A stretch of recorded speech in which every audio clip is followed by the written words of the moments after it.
On the morning of May 8, 2026, an obscure government website quietly went live.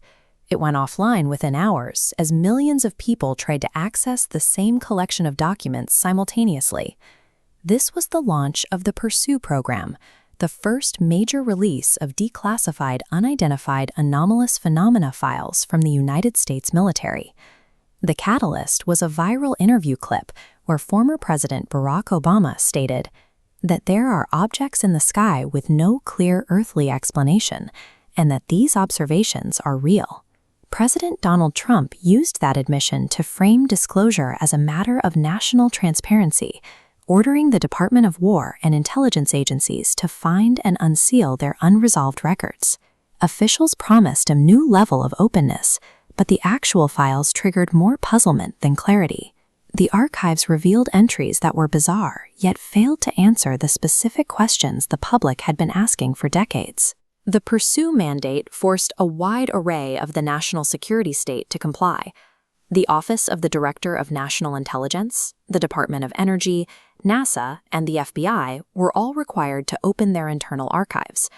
With the Pentagon acting as the lead agency, the effort moved UAP tracking from a fringe curiosity to a central operation of the defense apparatus. The program establishes a permanent rolling release schedule, requiring these agencies to disclose files continuously as they are identified and cleared for public viewing. The released material covers a massive temporal range, spanning 8 decades of unexplained encounters. The oldest files include newly unredacted FBI memos from the late 1940s. These documents record reports of flying discs and civilian anxiety from the same era Harry Truman was managing the start of the Cold War. The archive also jumps to the modern era, revealing internal military communications regarding UAPs in active conflict zones, including observations made over Iraq and Syria in the early part of this decade.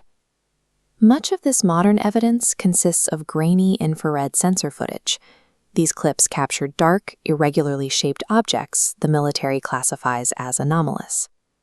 Collectively, these files prove the U.S. military has maintained a quiet culture of tracking and reporting anomalies for 80 years, even while the government publicly maintained that there was nothing to see. The most culturally significant category of the release is the formal acknowledgement of unexplained sightings during the Apollo lunar missions. The release contains transcripts from 1972, where the crew of the final lunar mission reported unidentified objects to mission control in real-time communications. NASA also included a photograph taken from the lunar surface itself, showing what the original caption labels as unidentified phenomena. It is a record of human beings standing on the moon, documenting something they could not explain. By declassifying these logs, NASA has shifted its public posture. The agency is now a formal participant in the interagency machinery that tracks objects humans cannot identify in space. Scientists identify a massive logic gap in this disclosure. Releasing verified data on sensor artifacts doesn't inherently point to extraterrestrial life. Conflating military footage with alien visitation bypasses the peer-reviewed search for biological signatures. Pursue provides observations, but lacks analytical infrastructure. There is also a structural limit to what we are seeing. The agencies releasing these files are the same ones that originally classified them, meaning they still control the redactions based on secret national security criteria.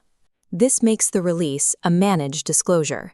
It protects military collection methods and intelligence sources, which means we simply cannot verify what important truths might still be hidden behind the remaining black bars. Despite millions of pages of data, the archive lacks any proof of alien contact. There is no evidence of retrieved non-human craft or biological material in federal custody. The real impact of the release is the validation of the witnesses.